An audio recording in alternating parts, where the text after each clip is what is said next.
September 1938. Adolf Hitler, the Chancellor of Germany, threatens to unleash a European war unless the Sudetenland, a border area of Czechoslovakia on which the ethnic German population lives, is ceded to Germany. The leaders of Britain, France, Italy and Germany hold a conference in Munich between the 29th and 30th of September 1938 and agree to the German annexation of the Sudetenland in exchange for a pledge of peace from Hitler. The Czechoslovaks are not even invited to this conference, and less than 6 months later, on the 15th of March 1939, in violation of the Munich Agreement, Nazi Germany invades and occupies the Czech provinces of Bohemia and Moravia. Adolf Hitler himself arrives in Prague, and on the 16th of March 1939, by a proclamation from Prague Castle, establishes the Protectorate of Bohemia and Moravia. 3 years later, in May 1942, Czechoslovak resistance fighters assassinate Reinhard Heydrich, the Deputy Reich Protector and one of the main architects of the Holocaust. His replacement in the Protectorate becomes Kurt Daluege. Kurt Max Franz Daluege was born on the 15th of September 1897 in Kreuzberg, then part of the German Empire. Daluege was still a high school student when the First World War began, on the 28th of July 1914. After completing his school exams in 1916, Daluege volunteered for the German army. He mainly fought on the Western Front, where he was severely wounded.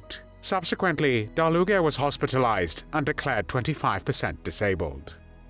In 1918, he was discharged as a sergeant and awarded the Iron Cross Second Class for his bravery. After the First World War ended on the 11th of November 1918, Daluege became leader of the Upper Silesian Self-Defense, a veterans organization engaged in combat with the Poles in that region. Afterwards, he worked temporarily in Berlin as a factory worker and studied civil engineering at the Technical University of Berlin from 1921 to 1924. During this time, Daluege was involved in various nationalist and anti-Semitic associations, and in 1922 he became a member of the Nazi Party. He supported Adolf Hitler during the failed coup attempt on the 8th and 9th of November 1923, an event where Hitler led a coalition group in an attempt to overthrow the German government.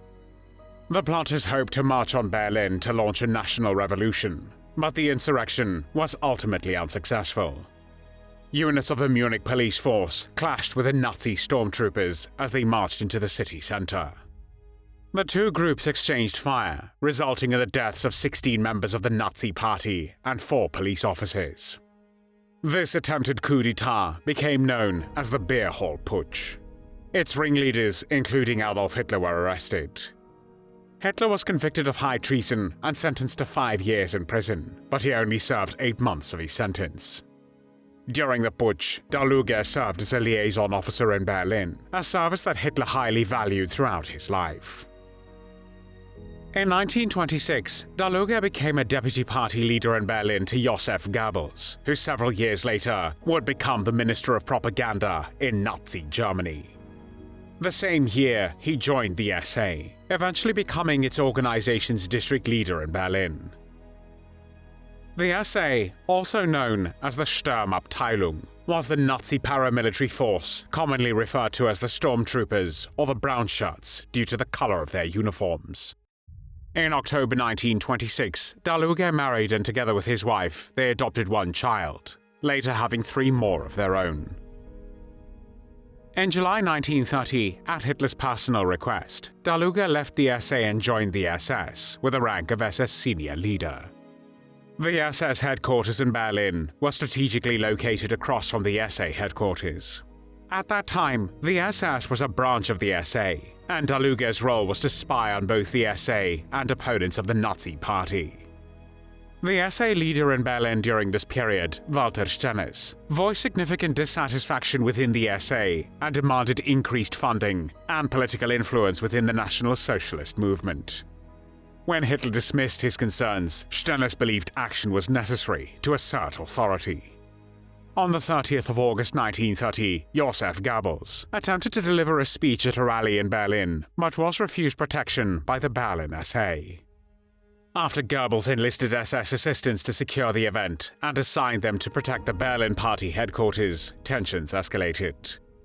The situation reached a boiling point when the SA stormed the Nazi Party building, leading to injuries among the SS members and significant damage. During the attack, Daluege's SS men defended the building and stopped the assault. After the incident, Hitler immediately met with the SA leadership to address the crisis and promised significant improvements in the SA's financial condition. In September 1930, Hitler assumed supreme command of the SA, and in January 1931, he appointed his close friend, Ernst Röhm, as the SA's chief of staff. Although this move temporarily diffused the crisis, the underlying structural conflicts between the SA's ambitions and the Nazi Party's leadership remained dormant for several years.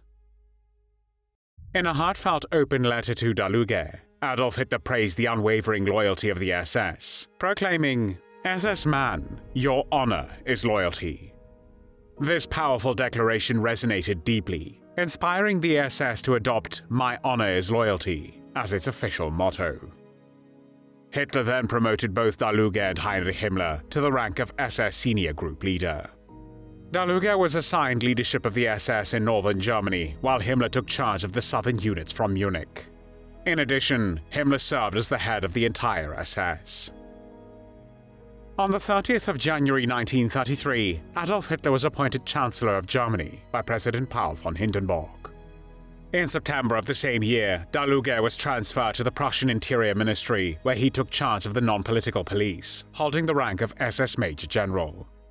He continued to amass power within Germany, and in November 1933, he secured a seat in the German parliament. The inherent tensions between the SA and the Nazi Party continued to grow under the leadership of Ernst Röhm, whose ambitions were higher than those of Stennis. As early as April 1934, Heinrich Himmler and his deputy Reinhard Heydrich began conspiring with Hermann Göring, the president of the German parliament, to persuade Hitler to eliminate Röhm, who along with the SA leadership wanted to replace the military elites with fanatical Nazis. However, Hitler, the Nazi Party leadership, and the SS leadership, formerly a part of the SA, understood that the regime needed to collaborate with the traditional elites to consolidate power and prepare the nation for a war of expansion.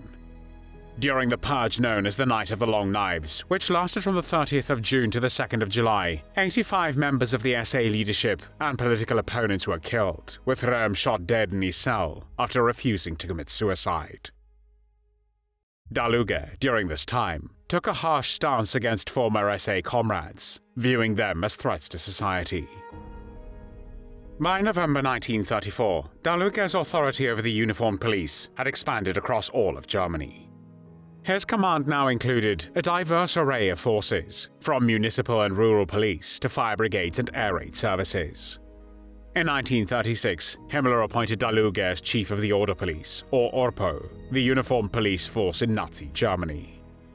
At the same time, Reinhard Heydrich took control of the SiPo, which was the security police. Heydrich, who viewed Daluege as a former rival from their early power struggles, disrespectfully referred to him as Dummy Dummy, or the idiot. In the following years until 1939, Daluege was pushed back and largely marginalized by the SS leadership duo Himmler and Heydrich, but remained in office due to his good contacts with Hitler. By August 1939, Daluege had amassed a force of over 120,000 active duty personnel under his command in the Orpo. The Second World War started on the 1st of September 1939 when Nazi Germany invaded Poland. In a report dated the 5th of September 1939, outlining the methods to be employed during pacification operations in Poland, Daluege's office gave the following instructions. The leader of this battalion is ordered to take the most drastic actions and measures, such as those in the Upper Silesian industrial area, the hanging of guerrilla fighters from light poles as a visible symbol for the entire population. After the German invasion of the Soviet Union on the 22nd of June 1941, Daluege was involved in the mass shooting of almost 4,500 Jews in Belarus. Additionally, in October 1941, Daluege signed deportation orders for Jews from Germany, Austria, and the Protectorate of Bohemia and Moravia, sending them to Riga and Minsk. In July 1942, he attended a conference led by Himmler discussing the expansion of Operation Reinhard, the Nazi plan aimed at extermination approximately 2 million Jews in German-occupied Poland. On the 27th of May 1942, Daluege was in Prague for his medical treatment when Reinhard Heydrich was mortally wounded by Czechoslovak paratroopers Josef Gabčík and Jan Kubiš. Heydrich contracted an infection and died 8 days later. Although he was not Hitler's first choice, Daluege was appointed as the next deputy protector of Bohemia and Moravia. Alongside Karl Hermann Frank, the Protectorate's Secretary of State and Chief of Police, they played a key role in the civilian massacre and destruction of the Czech villages of Lidice and Ležáky, which occurred on the 9th of June, 1942. To avenge Heydrich's death, they ordered the shooting of all men in Lidice, sent all the women to concentration camps, and placed children considered worthy of Germanization in the care of SS families. Children not deemed suitable for Germanization were also murdered. In total, 340 inhabitants of Lidice were slaughtered, 192 men, 60 women, and 88 children. All the men and boys were shot and buried in a mass grave, while the children were murdered in gas vans at the Chelmno extermination camp. Additionally, 4 pregnant women were forced to undergo abortions in the same hospital where Heydrich died. After a year, Daluege struggled to manage his roles as chief of the Orpo in Berlin and de facto Reich protector in Prague. In June 1943, Hitler relieved him of his duties as deputy Reich protector. Following a second heart attack in the same month, Daluege requested medical leave from his position as chief of the Orpo and in August resigned from all his positions. As a reward for his service, in 1944, Hitler awarded Daluege an estate located in northeastern Germany by the Baltic Sea, valued at 610,000 Reichsmarks, an equivalent of more than 4.6 million United States dollars today. He retired there until the end of the war. However, he did not escape justice. In May 1945, Daluege was apprehended by British forces, first held in Luxembourg, then transferred to Nuremberg, where he faced charges as a major war criminal. Extradited to Czechoslovakia in September 1946, he stood trial for numerous crimes against humanity committed in the Protectorate of Bohemia and Moravia. Throughout the trial, Daluege was arrogant, openly defying Czechoslovak authorities and insisting that only the German Reich had the authority to judge him. He further declared himself a beloved role model for several million German policemen and a loyal servant of Adolf Hitler, who committed no crimes but merely fulfilled his duty as a German citizen of the Reich. However, his arrogance and lies did not help him, and he was convicted on all charges and sentenced to death. Kurt Daluege was 49 years old when he was hanged on the 24th of October, 1946, at Pankratz prison in Prague. Because of his failing health, he hardly noticed that he was going to his execution. There were no tears shed for Kurt Daluege.